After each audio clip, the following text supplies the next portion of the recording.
Happy Halloween, boys and girls, from Miss Chickarella and my niece Karina.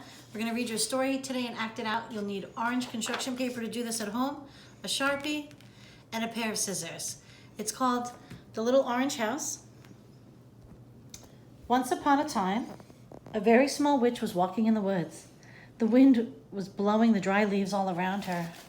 The little witch frantically was searching for a house for the winter. She was so cold, but she could not find one. Suddenly, a piece of orange paper blown by the wind landed at her feet. She picked it up. The little witch looked closely at the paper, and then she said, "I shall make myself a little house from this piece of orange paper." She folded the paper in half. Then she took her scissors, she always carried a pair in her pocket, and cut the two corners to make a roof.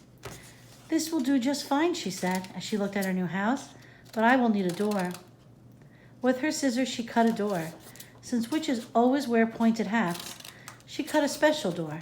It looked like this.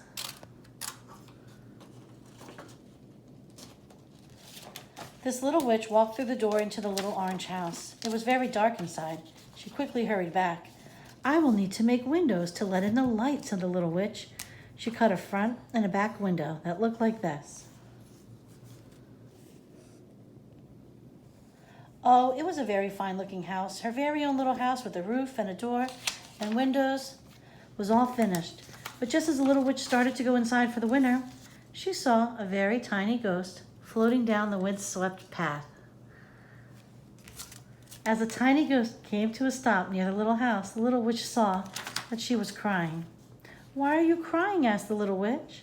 The tiny ghost stopped crying and answered, "It is cold and windy. It is getting dark, and I have no place to spend the winter." "You may spend the winter with me in my new house," said the kind little witch. "Oh, thank you," the happy tiny ghost said as she peeked in through the window. "This is a very nice house. First," said the little witch, "I will need to make you a little door of your very own." She took her scissors again and began to cut. She cut a very tiny door. It looked like this. The two happy new friends went inside. The tiny ghost went in the very little door, and the little witch went through her own special door. All winter long, they lived happily together inside the little orange house.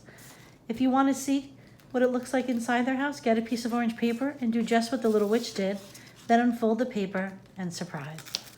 To cut the triangles, you're gonna want to cut in the middle first. You want to fold it a little bit, not crease it, and then you're gonna want to make a little cut, so then you can cut it easier. Oh, and it's gonna look like this. So cute. Thank you.